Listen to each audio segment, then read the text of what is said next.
Bom dia, boa tarde, boa noite, pessoal. Estamos aqui com mais um episódio do Vencenciar. Hoje é um tema bem legal que a gente vai abordar, divulgação científica. E o nosso convidado é o professor André Ramos, inclusive sou aluna dele. E estamos aqui também com o Marquinhos e o Jason. Vocês querem falar um oi aí pro pessoal? Todo mundo entre amigos, né? Vamos lá, gente. Deixa eu falar primeiro, deixar o professor André falar no final aí, deixar o último, né? Para o melhor, né? Melhor para o final. Uhum. Então, tô aqui. Hoje a gente está com o professor André aqui recebendo para falar sobre divulgação científica, sobre os projetos que ele tem. Um específico aqui muito legal que eu acompanho bastante. Então, estou bem animado para esse papo. É isso aí, galerinha. Com toda certeza, estamos bem felizes hoje. Chamar a atenção aqui que é o nosso 100º episódio. Olha só, chegamos finalmente no número tão esperado. Soltar uns foguetinhos aqui depois. Estou bem feliz, né, Sara, que seja realmente o nosso eterno, o teu atual professor e o meu eterno professor André Ramos. E chamar a atenção do Marquinhos, que eu não vi ele na Oktoberfest, né, Marquinhos? Não é possível. Esse ano não deu, esse ano não deu. Poxa, que legal essa do 100º episódio, hein? Nossa, que número marcante esse. Marcante no sentido também de quanto que vocês já acumularam aí de material, de conteúdo, de reflexão, né? Olha, parabéns, não é para qualquer um chegar nesses índices aí, né, de continuidade, muito legal. É um prazer estar aqui com o público e estamos à disposição para falar de uma maneira bem acessível, né, e estou aberto a qualquer assunto, vamos lá. Se tu puder, André, antes da Sara te largar já uma primeira pergunta, falar um pouquinho mais especificamente aí da tua vida, se apresentar, tua graduação, teu mestrado, teus pós-doutorados aí, dar um resuminho do que tu fez até hoje. Poxa, que a minha vida é um zigue-zague tão grande que eu acho que vai deixar o pessoal meio tonto, porque eu mudei muito, eu dei muita guinada na minha vida, né? Assim, só para puxar, fazer o contato com a cultura da infância, assim, né? Esses tempos até postei, o Jason viu, da minha primeira experiência com pesquisa foi numa escola pública, quando eu tinha 9 anos. Em 1975, uma feira de ciências, numa escola pública fantástica, novinha, em Folha, o Polivalente, lá do bairro de Capoeiras, Florianópolis. E para ver como é importante, né, essas experiências numa idade bem precoce, assim, né? E depois, na universidade, é que voltou o contato, graças às oportunidades muito que a universidade pública nos oferece, né, de projetos de pesquisa e tal. Então, a minha graduação foi em agronomia. Eu entrei em agronomia não pensando em plantas, mas em animais, sempre foi meu interesse, porque eu tenho uma origem familiar ligada a meio rural e mais ligada à pecuária. Então, eu sempre tinha uma ligação mais forte com produção animal, né, ou zootecnia. E aí consegui realmente me envolver com pesquisa na graduação, graças a um professor muito inspirador, fantástico, que infelizmente, tristemente, faleceu de Covid, né, um grande professor Pinheiro Machado, e ele foi meu professor de etologia, né, estudo do comportamento animal, e eu fiquei encantado de uma maneira que eu disse, é isso que eu quero fazer. E aí comecei a andar atrás dele, do filho dele, que também era meu professor, o Pinheirinho, eu quero fazer alguma coisa, quero conhecer o trabalho de vocês, quero... E aí acabei me envolvendo com iniciação científica ligada a comportamento de animais domésticos, animais de fazenda. E aí, terminado esse período de graduação, eu tinha como meta fazer um mestrado no exterior. Estava começando a ter já mais oportunidades de mestrados e doutorados no Brasil, né? Mas ainda era comum. Eu peguei uma transição de gerações ali, né? Antes de mim, o pessoal pós-graduação era a grande maioria no exterior, e na minha geração já tinha grupos bem sólidos, São Paulo, Porto Alegre, Rio de Janeiro, mas eu daí tinha muita vontade de morar fora e usei o argumento para o CNPq, que a área que eu queria de comportamento animal, etologia, não tinha no Brasil, não tinha onde me formar nessa área. E aí, insistindo muito, consegui, fui para o Canadá, Fiquei lá quase 3 anos fazendo meu mestrado com comportamento de ruminantes domésticos, ovelhas e vacas. E aí, voltei desempregado para o Brasil, sem dinheiro, que eu tinha de dinheiro, gastei numa viagem de mochila de 3 meses pela Europa, gastei tudo, até o último tostão. E aí voltei para o Brasil, desempregado, e aí apareceu um edital para ser professor de genética. E eu não, na verdade, eu não era geneticista, né? Eu não me sentia geneticista, minha formação era muito genérica, mas o edital pedia diploma de mestre em biologia. Também peguei uma transição aí, foram os últimos concursos abertos para mestre, né? Logo depois, 1, 2, 3 anos depois, já tinha que ter doutorado em quase todas as áreas. E aí, como eu tinha o meu diploma do Canadá de mestrado era biologia, eu estava lá num departamento de biologia, e, quer queira, quer não, eu tinha dado uma relacionada, uma linkada do meu trabalho com evolução, com valor adaptativo dos comportamentos, então eu me sentia mais ou menos à vontade, pelo menos para estudar, aprender, e como eu estava desempregado, e a UFSC entrou em greve, era um ano sim, um ano não, né, as greves, aí eu tive tempo de estudar, ficar em casa estudando, aprendendo, e consegui ficar em primeiro no concurso e aí sim virar geneticista, né?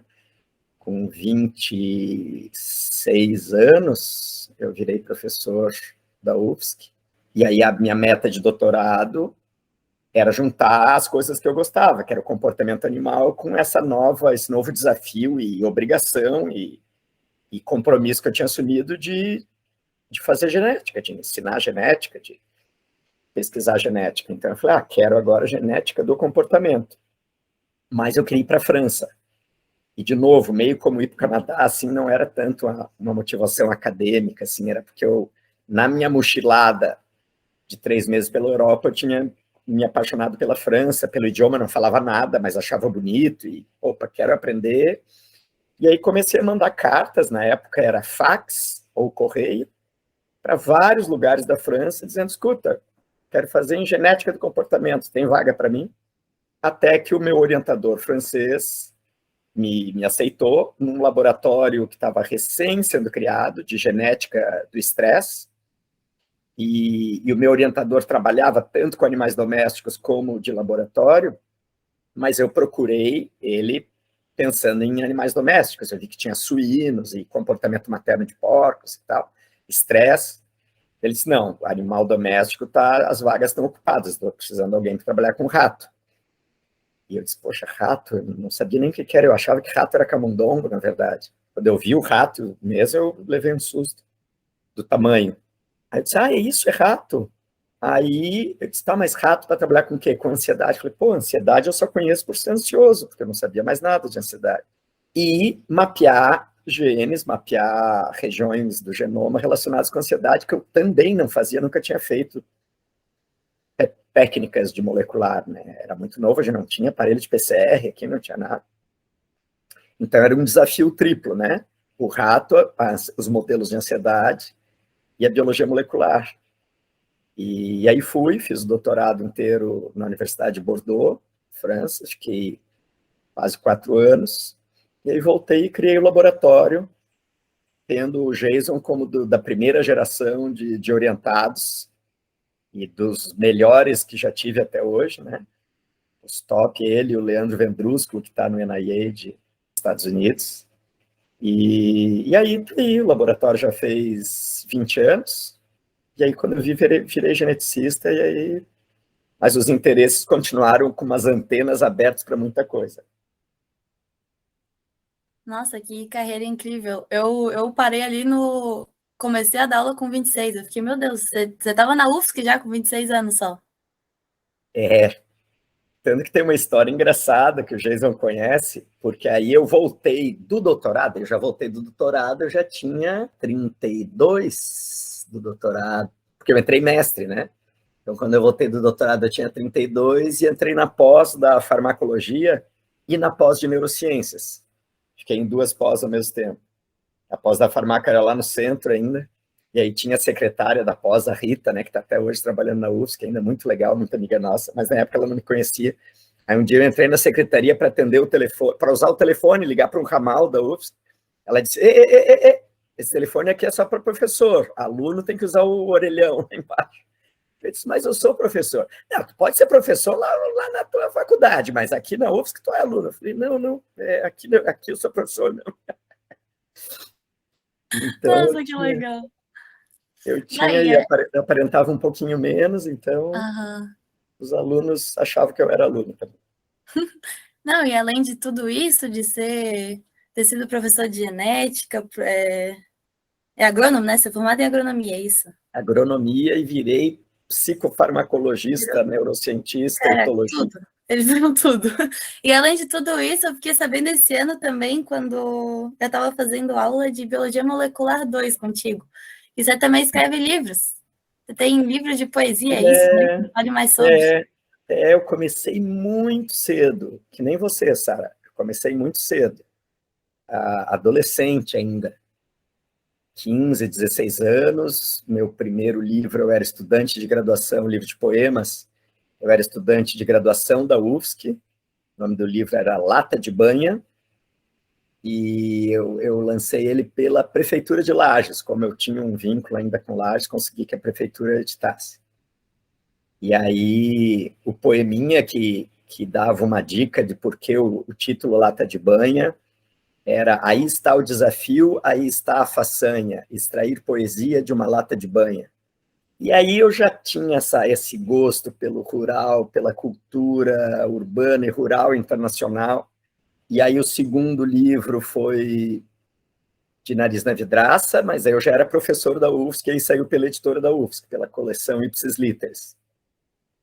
E, bom, aí só isso já daria uma conversa de uma tarde inteira, a história do De Nariz na Vidraça e a minha conversa com o Mário Quintana, que na casa dele, para ver como eu vou emendando uma coisa na outra. Você só imagina, não vou nem continuar. Imagina, eu tinha tido problema nas cordas vocais e tinha ido em Porto Alegre operar as cordas vocais e fui na casa Mário Quintana, o antigo Hotel Majestic, e me apresentei, eu sou um poeta catarinense, como é que eu faço para encontrar o Mário Quintana?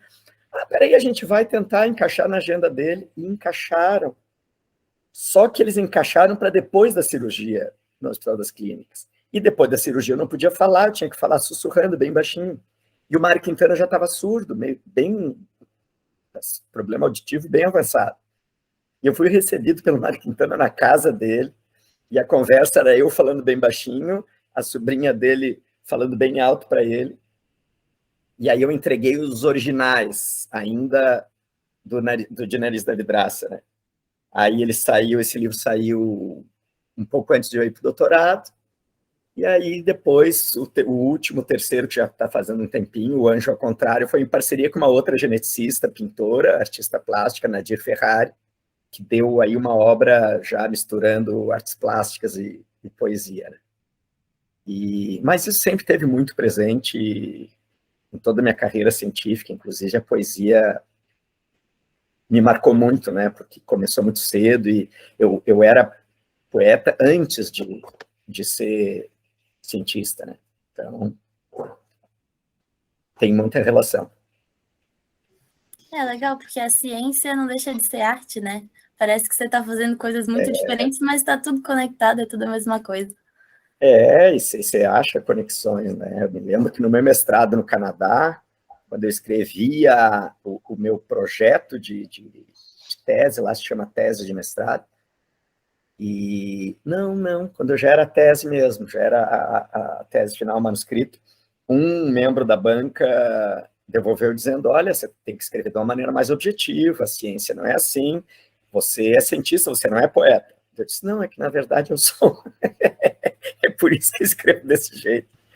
E aí eu fui aprendendo a me disciplinar para escrever de uma forma mais objetiva, né?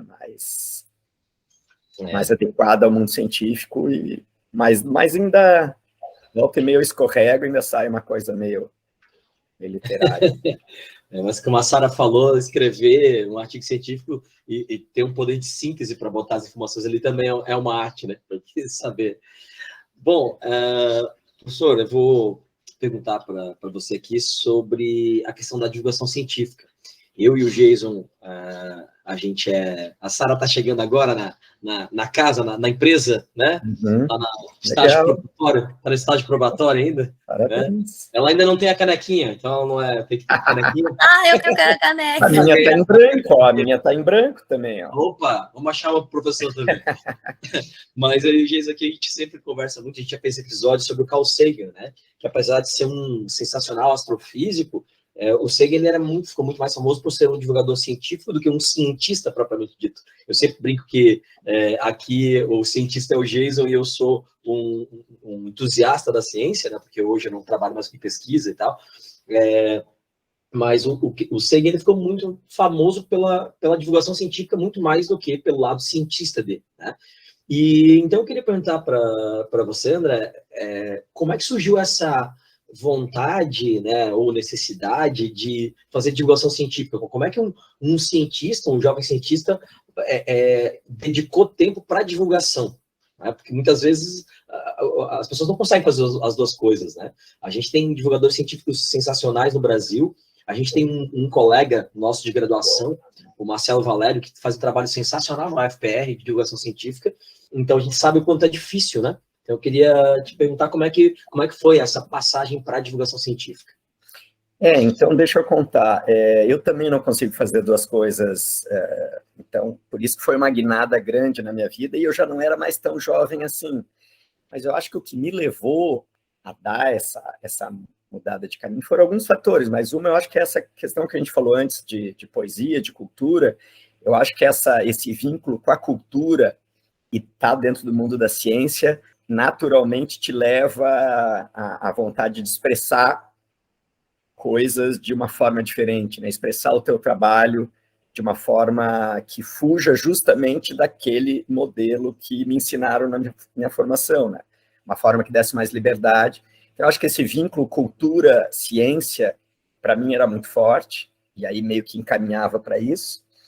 A outra coisa, eu acho que eram os meus múltiplos interesses. Eu tinha e continuo tendo dificuldade de me interessar por muito tempo numa coisa só.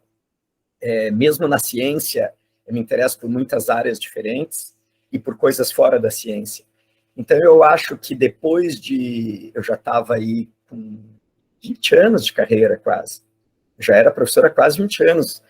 Quando eu sentia, aí o terceiro fator, né, além da cultura e dos interesses muito variados, a exigência muito grande de uma dedicação exclusiva que eu sentia. Eu vejo que o Jason agora, por exemplo, consegue fazer muito mais essa transição entre esses dois mundos. Eu não conseguia, então eu me sentia muito drenado, muito absorvido, e eu não conseguia fazer mais nada, na verdade, nem escrever poesia. Isso somado aos meus interesses por outras coisas, por comunicação, por cultura e por transformação social, que apesar de eu sempre entender, ter muita clareza de que o papel do cientista é sempre transformador, tanto pelo que ele produz na sua pesquisa, no seu laboratório, como pelo que ele forma de recursos humanos e novos cientistas, né? Mas eu comecei a ficar um pouco angustiado com a demora para ver resultados mais rápidos na sociedade. E a pesquisa, eu demorava mais para ver isso, ainda mais uma pesquisa mais básica do que clínica. Então, eu via colegas, e aí a minha formação de agrônomo também, eu via colegas agrônomos que estavam formados há 20 anos, e que tinham um vínculo com cooperativismo, com movimentos sociais, e eu dizia, eu preciso disso, eu preciso voltar um pouco às minhas raízes, e aí essa coisa rural, cultura, o gosto pelo internacional, e eu juntei tudo e pensei, eu não vou conseguir fazer as duas coisas. Eu me conheço, né? Outros conseguem, pessoas, grandes nomes da ciência brasileira conseguem, mas eu falei, eu não vou conseguir, então eu vou tomar uma decisão. E me programei 2 anos antes, né? Informei a pós-graduação que eu estava vinculada à farmacologia, era uma pós-nota 7, não era fácil você sair de uma pós-nota 7, com bolsa de produtividade e tudo mais, mas eu pensei bem, não, é isso que eu quero. Eu acho que o público que está longe da academia, longe das universidades e longe das grandes cidades, precisa. E tem pouca gente como tem pouca gente, pesquisador, fazendo isso, né? Ainda tem jornalistas, tem educadores, né? Pedagogos, professores, mas o pesquisador de bancada tinha muito pouco. Eu disse, eu acho que eu quero fazer isso e vou me realizar. E aí me preparei, né? Finalizei um ciclo de orientações, de produções, de produção, já sabendo que nessa nova fase o enfoque, a energia total, não, muito grande, seria para essa área de comunicação, ciência e sociedade. E aí tinha que criar um projeto que me motivasse, né? Para eu substituir o vazio que é me deixar a vida da pós-graduação e da produção científica, eu tinha que achar algo muito desafiador. Então, eu imaginei o Imagine, deu bastante medo, claro, no início, né? Aquela ideia de quanto maior o voo, maior o tombo, de fazer algo que muita gente considerava loucura, né? Mas deu certo, pelo menos em termos de escolha profissional, nunca me arrependi e encontrei muita recompensa, muita motivação e muito potencial de transformação social também com a garotada do meio rural. Então, né, já dizendo o projeto Imagine, o público, o alvo principal das ações a campo, digamos, das ações diretas, são comunidades rurais e indígenas de diferentes países.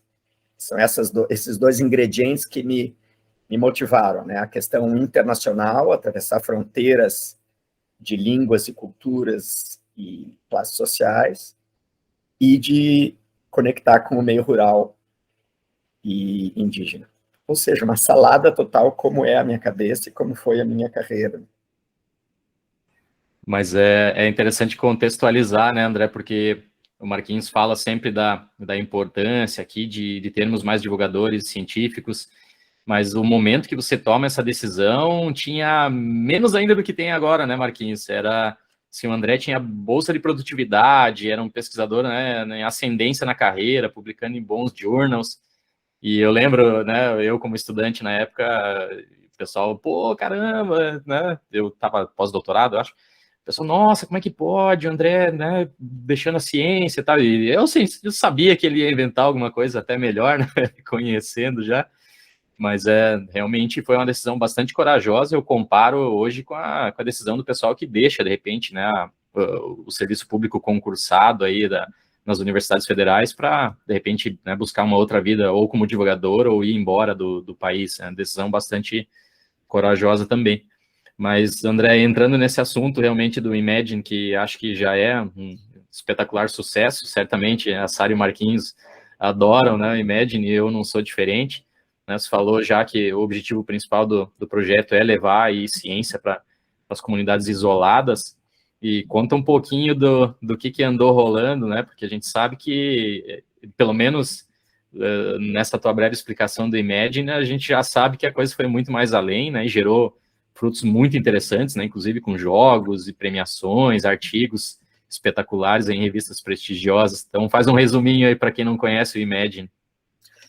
O Imagine, o núcleo dele, digamos, a alma do Imagine, era se deslocar da universidade, professores e alunos de pós-graduação, jovens pesquisadores e alunos de graduação, era a gente se deslocar fisicamente com equipamentos e materiais científicos para ter uma imersão, e para alguma escola distante, longe, com pouco acesso a tudo, né? E fazer uma imersão de uma semana sobre um determinado tema. E cada vez que a gente voltasse à mesma escola, a gente levaria um tema novo.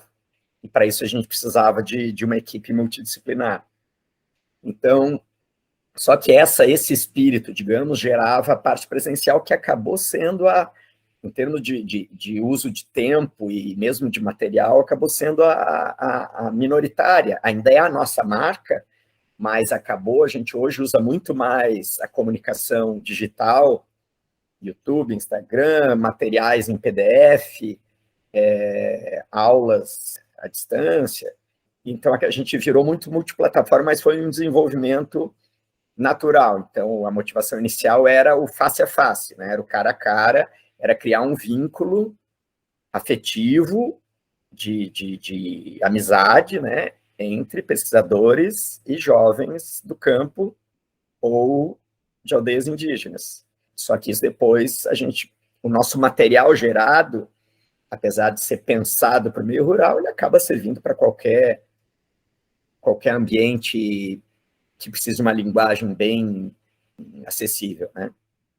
Então, aí a gente multiplicou muito as ações digitalmente, basicamente, né? Até para chegar em outros países também de uma forma digital, né?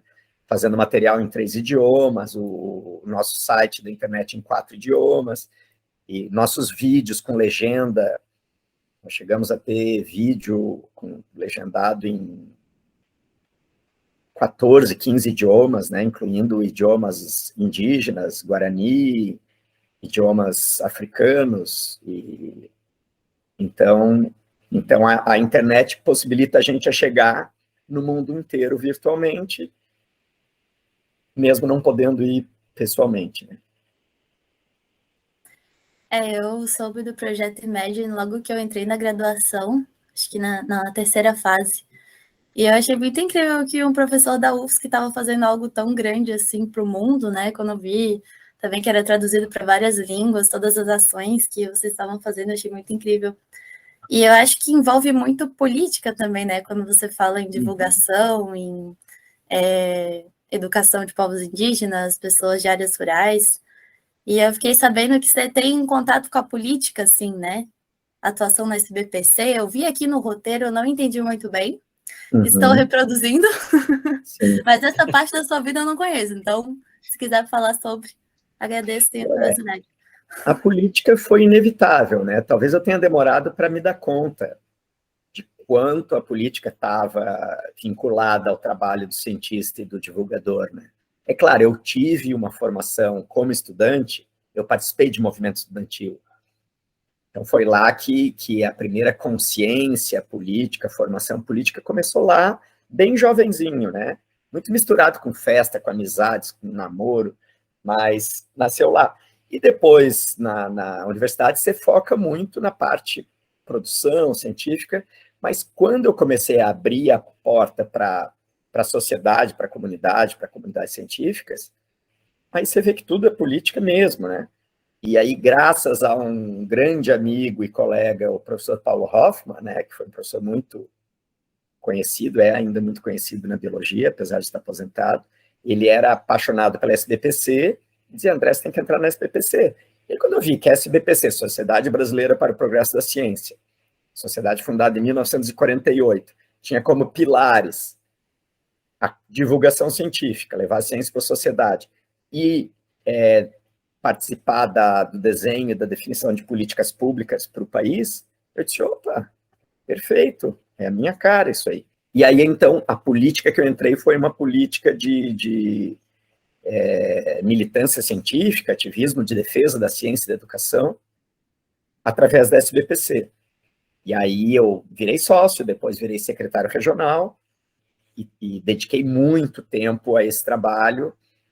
Santa Catarina estava tudo muito parado, fazia muitos anos que a SBPC estava em stand-by, e eu vi um potencial, uma necessidade muito grande, e comecei a ir atrás de política de financiamento, por que existe uma Constituição no Estado que prevê 2%, e nós nunca não recebíamos nem 0,5% para pesquisa, e aí comecei a mexer, e também aí eu levei para essa vida política da SBPC esse meu gosto por viagens e pelo interior e pelas pessoas.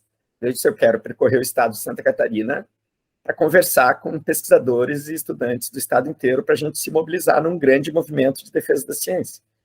E eu me lembro que tinha gente que achava isso inviável. Eu disse assim, imagina, você está viajando, né? Viajar assim é uma viagem.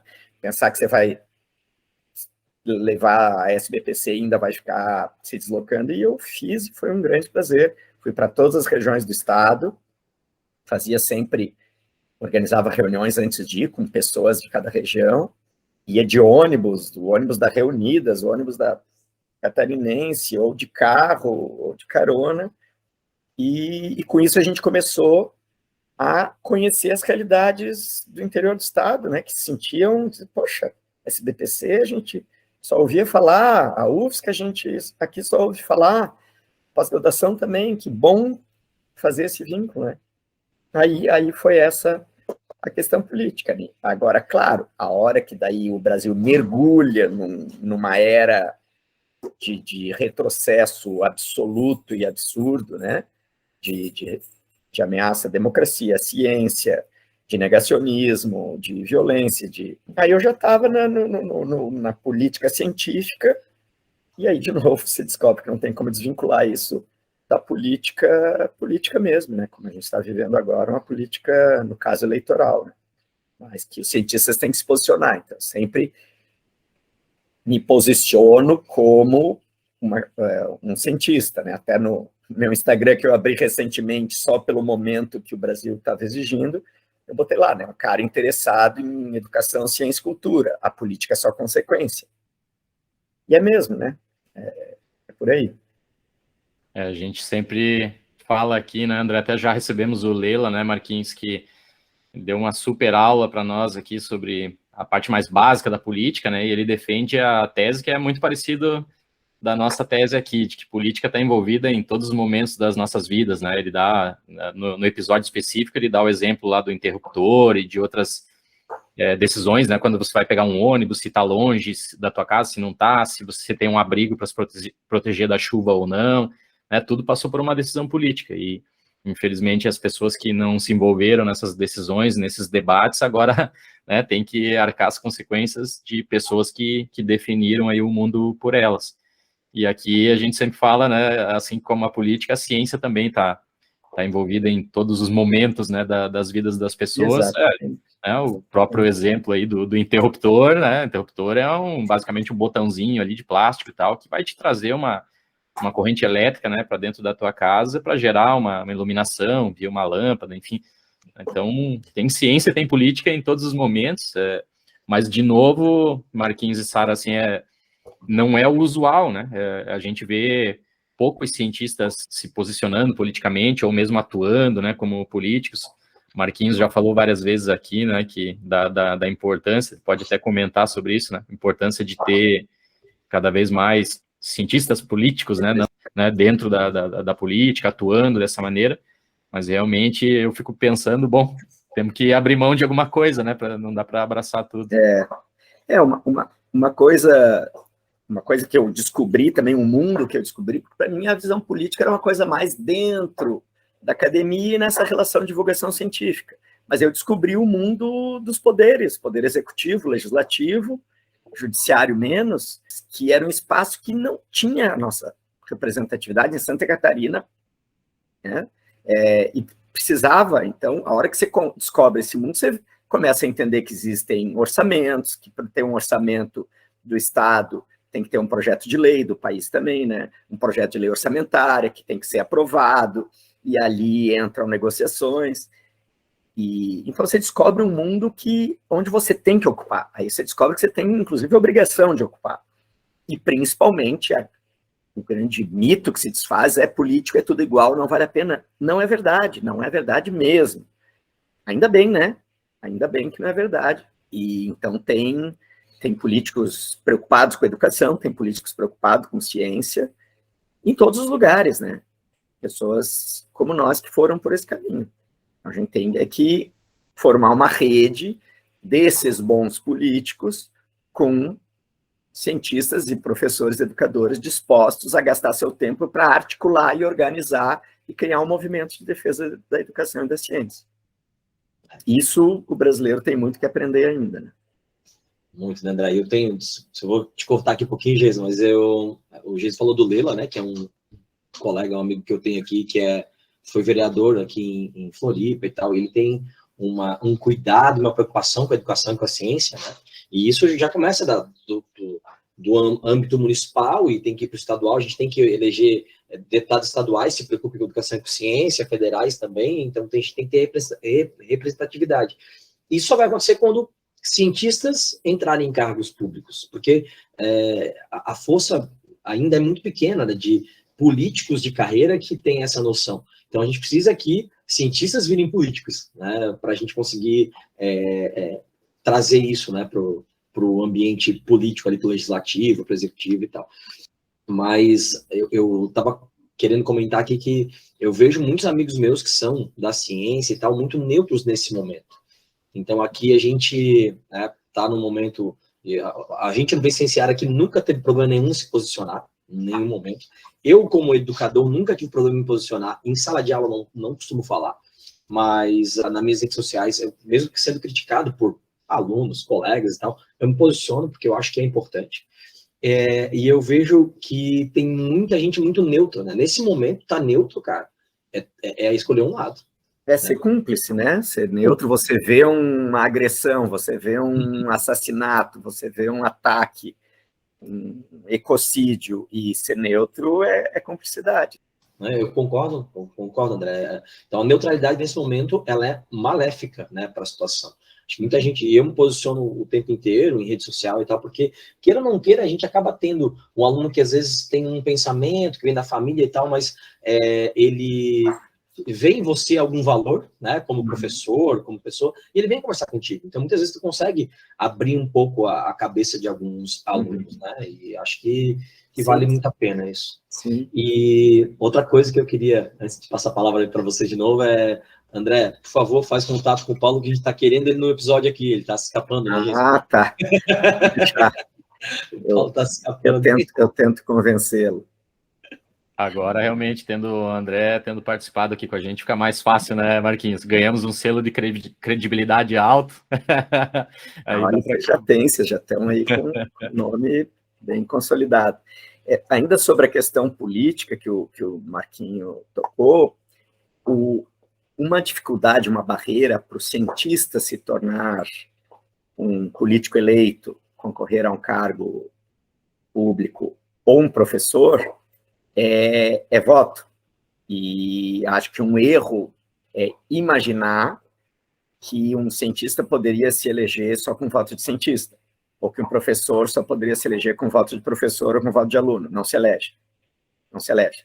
Tem que abraçar outras causas e tem que chegar nas comunidades, nos movimentos. Se você achar que os colegas pesquisadores vão te eleger, não tem mais nem para chegar, nem para fazer cócega. Então, é preciso um trabalho que vai além do trabalho de cientista, né? Até porque, André, infelizmente, né, a gente tem que falar nisso, Sara, você vai perceber bastante bem ao longo da tua vida crescente aí como divulgadora, mesmo dentro da nossa comunidade, assim, de professores, cientistas, existe uma, vou usar a palavra inveja, para não dizer, né, assim, não é bem inveja, mas é como se fosse.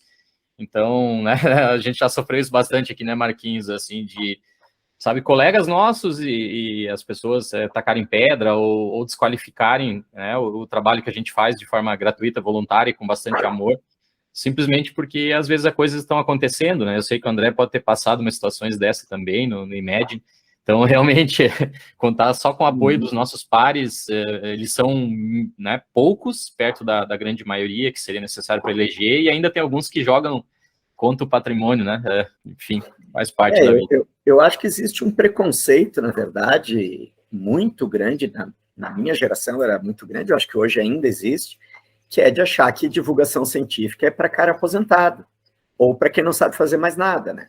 Isso é muito comum. Então, na hora que você vai fazer divulgação científica, muita gente preconceituosamente vai pensar, bom, ou você é um perdedor na pesquisa e não conseguiu se colocar, ou você se aposentou. Eu cansei de ouvir colegas dizendo, quando eu me aposentar, eu quero entrar nesse teu projeto, cansei de ver.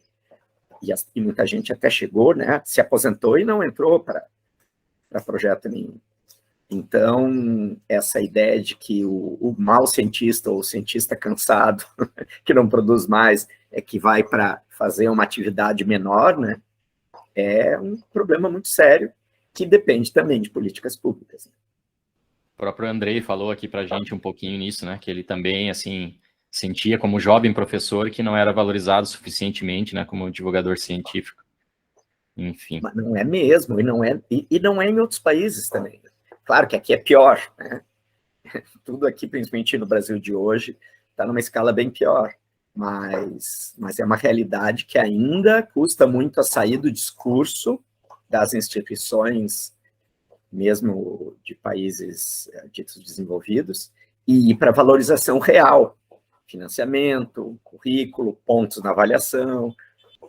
E aí, André, nessa celeuma toda, então, de realmente você ter uma vida, né, como poeta, cientista, e aí crescendo como divulgador científico, certamente você teve que ler, né, muita literatura específica, como o Marcelo falou aqui pra gente, né, o professor Marcelo, e certamente, claro que né, com certeza aprendeu também essa parte científica da divulgação científica, dentro da divulgação científica, e creio eu, né, te leva aí a tentar entender como comunicar melhor, né, ciência, como chegar bem nos ouvidos das pessoas, né, Marquinhos? Passamos a pandemia inteira aqui falando da importância de se vacinar e apanhando das pessoas, né, falando do coronavírus. André, nos dá uma luz aí, por favor. Como é que a gente comunica ciência de uma forma tranquila, calma e certeira para as pessoas que nos ouvem? Olha, no meu caso, o estudo e a leitura veio depois, sabe? Veio primeiro a motivação e o foco nessa decisão, mas eu não tinha formação. Eu comecei a fazer fazendo.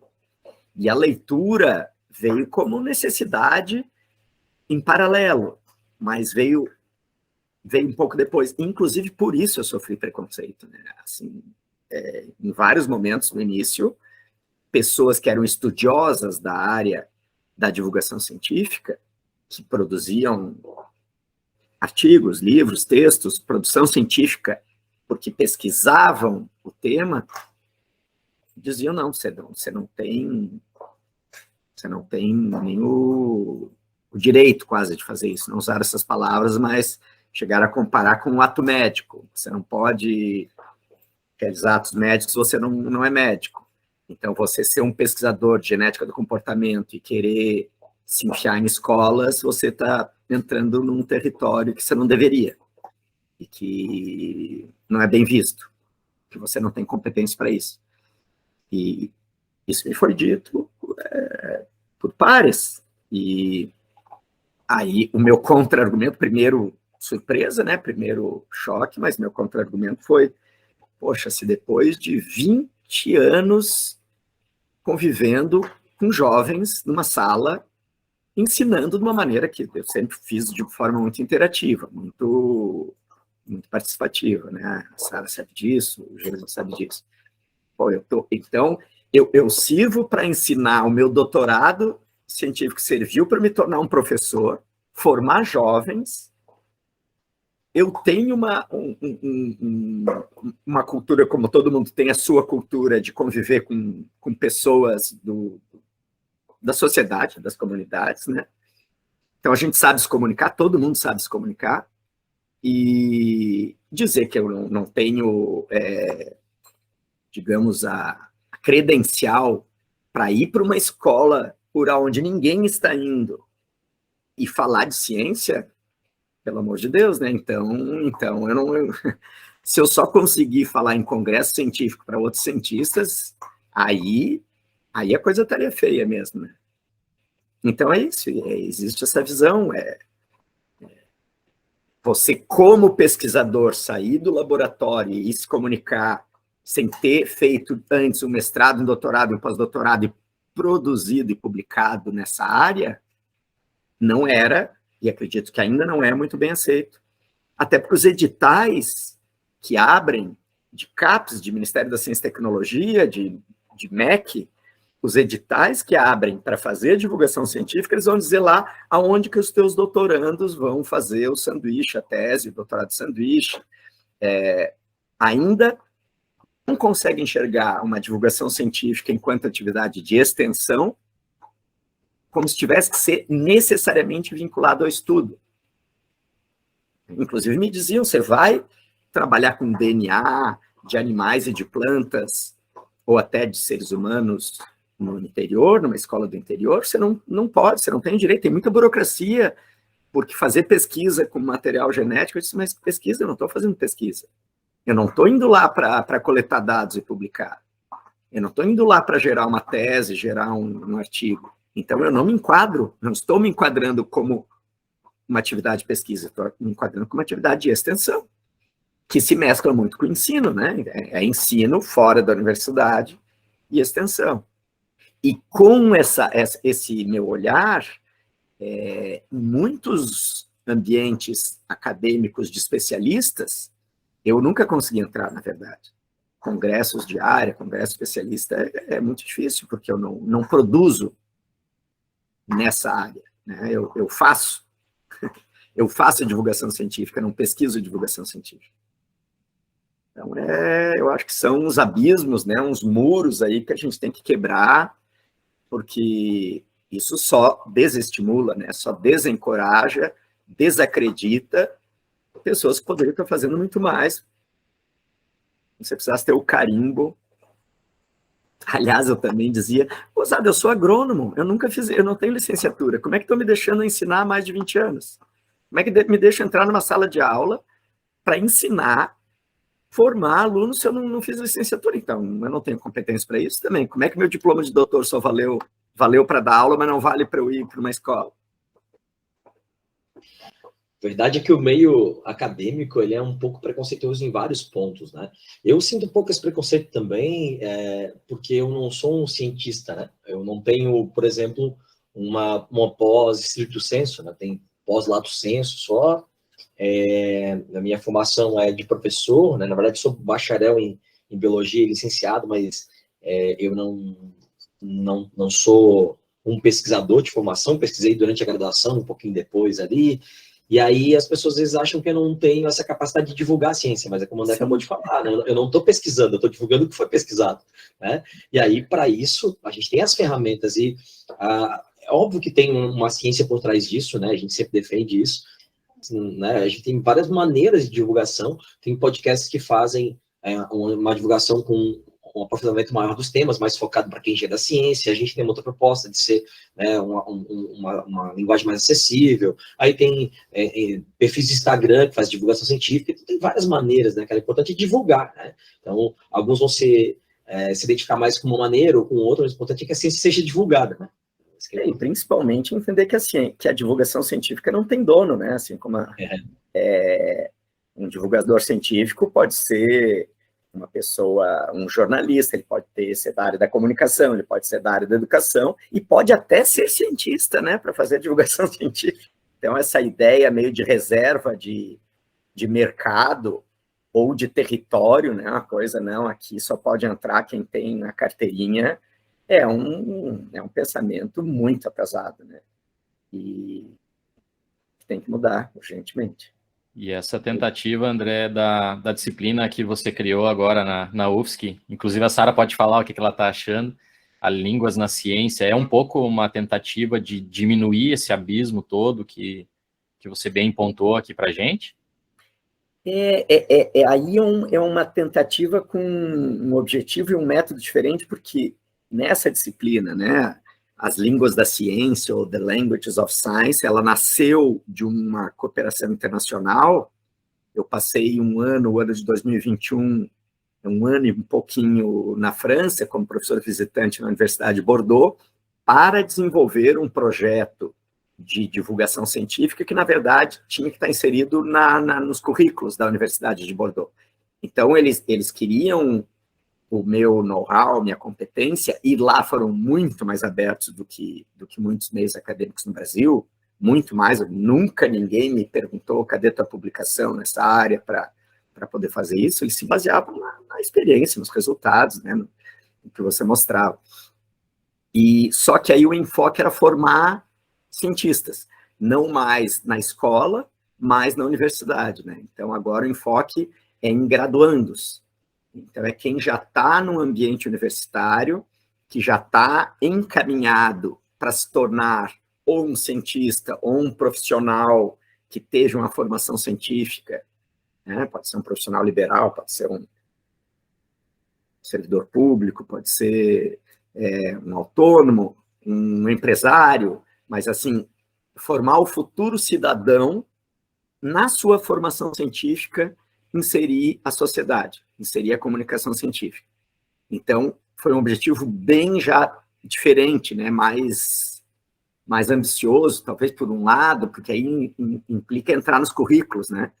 Entrar no currículo da Universidade Francesa, entrar no currículo da Universidade Federal de Santa Catarina, e fazer algo que nunca foi feito, com um formato completamente fora dos padrões, e que aí é uma outra maratona, né, uma outra luta para resolver administrativamente e até politicamente, na política administrativa.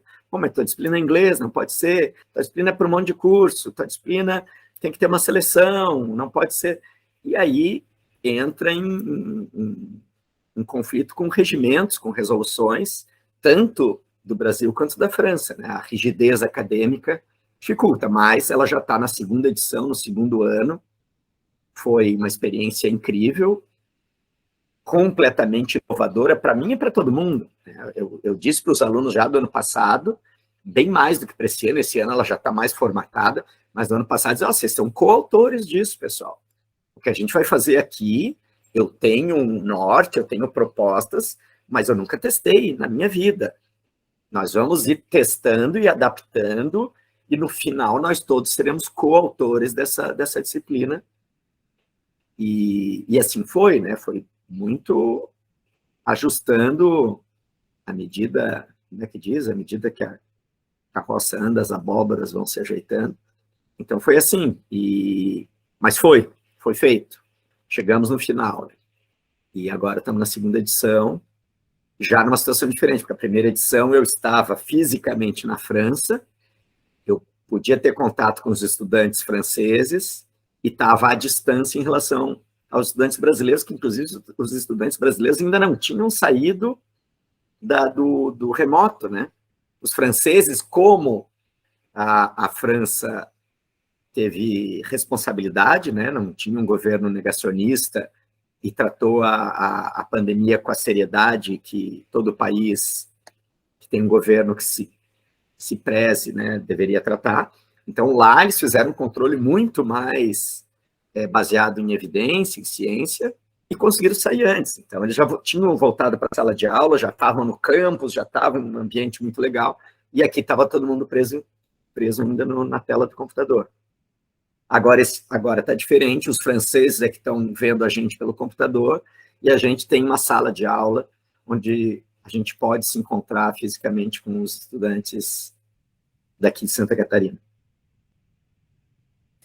Essa disciplina ela é muito interessante, não só porque a gente aprende na teoria como fazer divulgação científica, mas também porque a gente tem a oportunidade de conversar com pessoas de vários lugares do mundo, porque por mais que sejam alunos da Universidade de Bordeaux, você tem ali pessoas da Alemanha, da Rússia, que eu já vi até agora, são vários países, e é legal que a gente tem...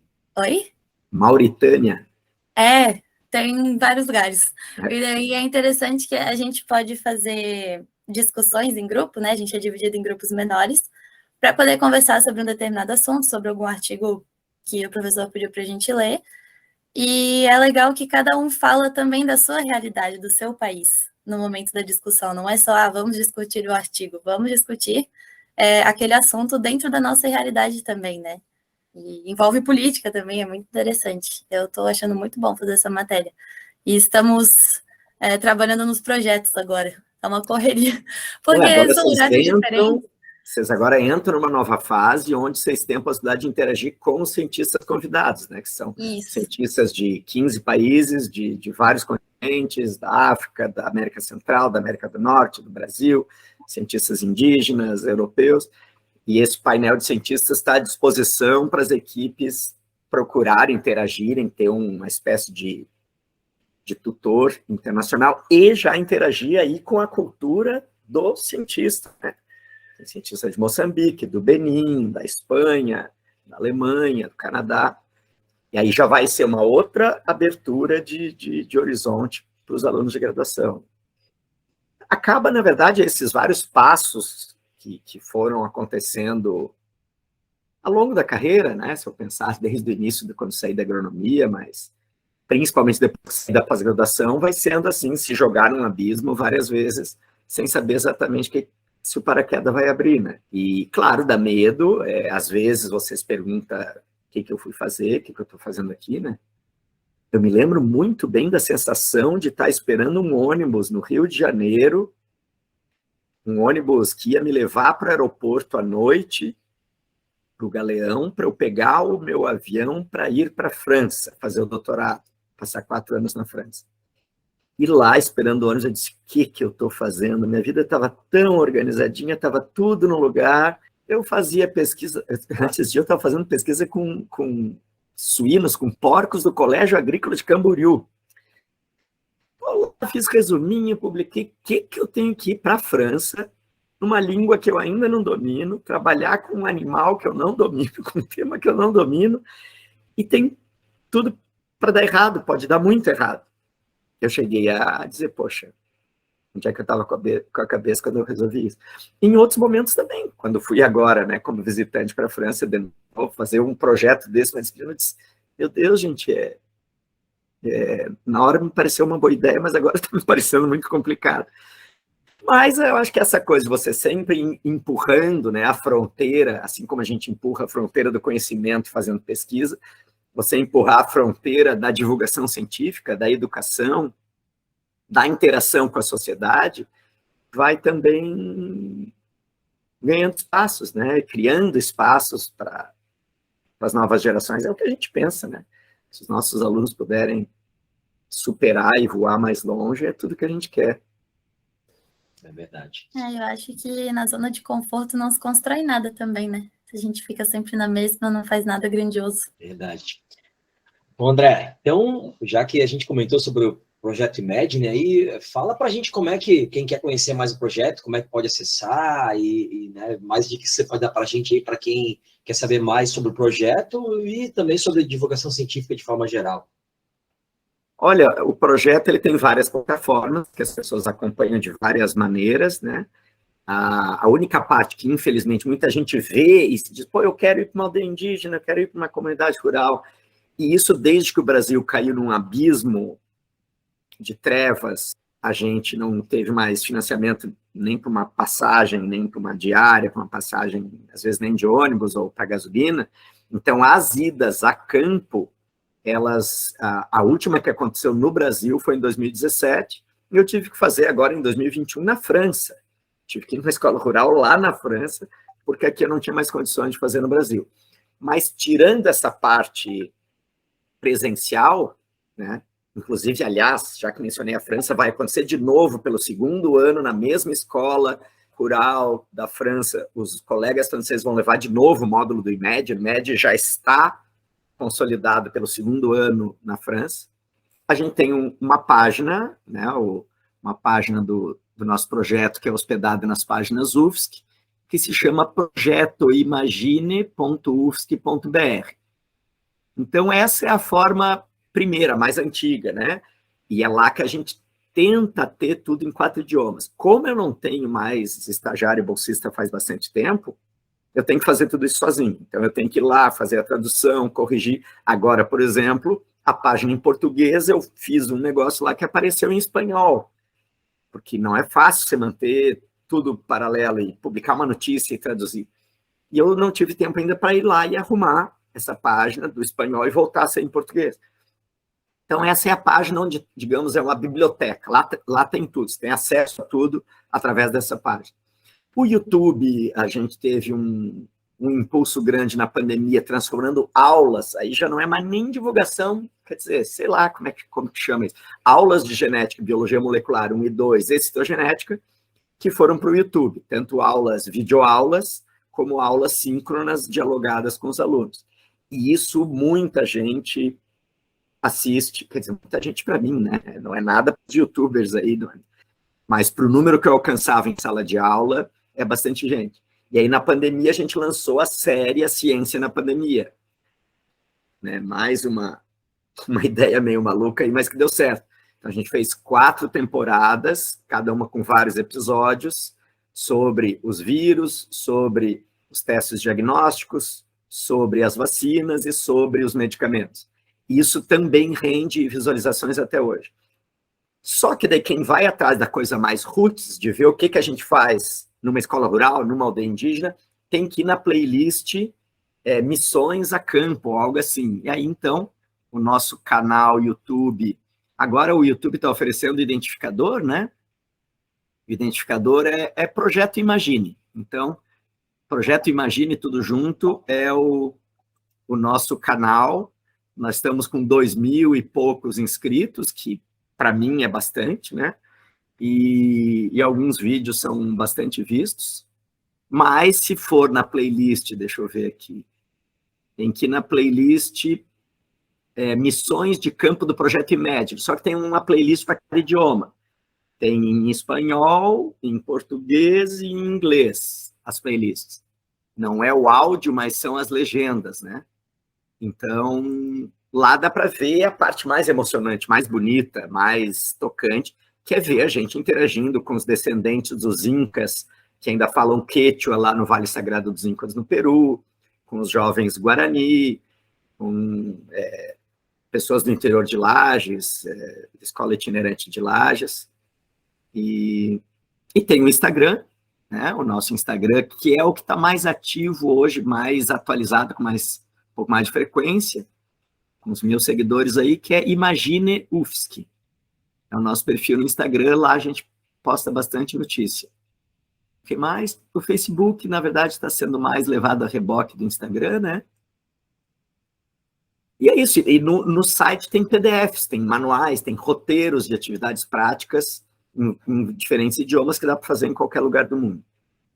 Inclusive os REAs, né, André? Para montar os joguinhos e coisa. Isso, os recursos educacionais abertos. Tudo que a gente produz é aberto. É um recurso educacional aberto que qualquer pessoa no mundo pode traduzir, pode mudar, pode inverter e adaptar ao seu contexto de forma autorizada por nós, né? Então, a gente cria um jogo de madeira, esse jogo está lá. Tem manuais em inglês, espanhol e... Não? Inglês, francês e português. O manual do jogo Imagine, né?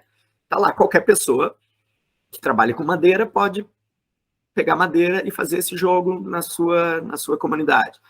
Já tem gente lá na Tunísia que eu já mandei as peças de madeira que estão com a ideia de fazer em impressora 3D esse jogo. No Palais de la Science, Palácio da Ciência, lá... Não é em Tunis, é outra cidade que agora me escapou o nome. Então, assim vai, né? A gente já levou para escolas aqui da Grande Florianópolis. E talvez mencionar também, né, já que a gente está falando de vídeos, o concurso Pangea. Foi mais uma, né? Em 2017, eu tive a ideia de criar o primeiro concurso internacional e intercultural de divulgação científica, onde os candidatos tinham que ser estudantes de pós-graduação, mestrado ou doutorado, de algum país da América Latina ou da África. E a gente não ia ficar limitado ao inglês. Então, um aluno candidato poderia não falar inglês. Ele teria que falar ou inglês, ou francês, ou espanhol, ou português. E ele poderia apresentar a sua tese, a sua pesquisa em qualquer uma dessas línguas. E tinha um júri com pessoas de vários países e continentes que avaliavam, inclusive líderes comunitários, etc. E aí os vencedores iam ter seus vídeos, e tiveram seus vídeos traduzidos em, no mínimo, 13 idiomas. Então, tem uma playlist lá que é os vídeos vencedores do Pangea, onde, por exemplo, um jovem farmacologista e bioquímico do Benin, na África, ganhou o melhor vídeo africano, e hoje ele é um convidado nosso, um pesquisador convidado na disciplina As Línguas da Ciência. Aí também, na verdade, eu parei por não dar conta de continuar sozinho e sem patrocínio, né? Cheguei a fazer um portfólio para buscar patrocínio e financiamento, mas não tive perna para... Acaba sendo o gargalo, acaba sendo financiamento.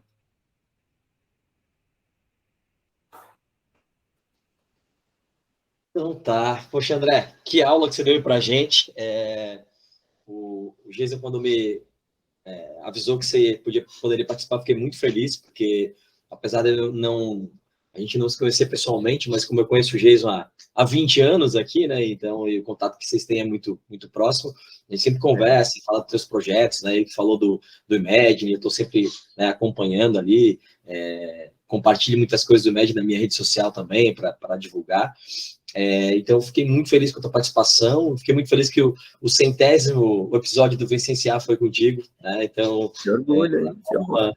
É uma honra para a gente, te agradeço muito a participação e vou deixando aqui o meu abraço para ti, para o Jason, para a Sara, para os ouvintes, que a gente está continuando aqui um trabalho que começou lá em 2020, né, Jason, que a gente quer, né, que se estenda por muito tempo, porque, como o Jason a gente sempre fala que a gente não recebe nada com isso, o retorno, ele é simplesmente a gente ter pessoas, né, comentando ciência, vindo comentar os episódios com a gente, alunos, né, estudantes meus do Jason vindo comentar, vindo falar que ouve, e isso é o retorno que a gente quer. Então, deixa aí meu abraço para ti e para os ouvintes. Até a próxima, galera. Eu vou me despedindo aqui também, concordo com o Marquinhos, baita aula, André, certamente a gente vai te receber mais vezes aqui, porque, né, vocês perceberam nesse episódio que o André tem várias facetas diferentes de sucesso, né, e dá para estender o papo aí na poesia, na divulgação científica, na ciência, enfim, e deixar, claro, um recadinho, né, para as pessoas, assim como o Marquinhos falou anteriormente, nós nunca deixamos de nos posicionar ao longo desses últimos anos, né, independentemente das pauladas que a gente toma, das ameaças que a gente sofre, inclusive de alguns políticos, né, Marquinhos? Teve um deputado estadual aí que veio ameaçar e eu... legal, a gente adora haters, né, isso é engajamento. E a gente realmente, né, vai passar por um segundo turno da eleição, né, de uma das eleições mais importantes da nossa história recente. Então, né, vocês todos aí que gostam da gente, do trabalho, que, né, procurem se informar qual é o candidato que está do lado da democracia, da ciência, e que vai permitir que a gente continue fazendo, né, esse trabalho aqui de tão bom grado com vocês, porque um lado permite isso e o outro lado, né, infelizmente, está tentando nos ceivar aí há bastante tempo. Então, um grande abraço para vocês todos e até o próximo episódio. Bom, deixo também meu grande abraço e muito obrigado à equipe, né? Essa equipe fantástica que está fazendo um trabalho que dá muito orgulho para a gente, né? A gente sabe que é baseado em idealismo, né? E não num projeto comercial. Tomara que um dia possa se tornar um projeto comercial, né? Porque isso também é importante. Mas muito obrigado, foi um papo extremamente agradável e espontâneo. Vocês sabem realmente conduzir a conversa, a entrevista, para a gente ficar bem à vontade. E um grande abraço, muito obrigado para o público que está nos ouvindo. E como o Jason falou, como o Marquinhos falou, é hora de se posicionar. Nunca vivemos um momento tão crucial, pelo menos da minha geração, da década de 60 para cá. É uma decisão que vai definir o nosso futuro e, na verdade, não tem. Se alguém se preocupa com educação, ciência, só existe um candidato que respeita, que compreende, que valoriza a ciência, né? A dica é que começa com L e termina com ULA, mas é isso aí. Votar do outro lado é votar pelo atraso não só de décadas, mas talvez de séculos. Eu faço das palavras do professor as minhas, concordo plenamente, então votem consciente, galera. Quero agradecer aqui, vou finalizar o episódio. Obrigada, Jason, obrigada, Marquinhos, obrigada, professor. É uma trajetória muito incrível, muito inspiradora, tenho certeza que os nossos ouvintes também gostaram muito e passaram a admirar muito você e todos os trabalhos que você já realizou até hoje e que ainda vai realizar, né? Então é isso aí, galera. Beijão e até a próxima. Tchau, tchau. Até a próxima.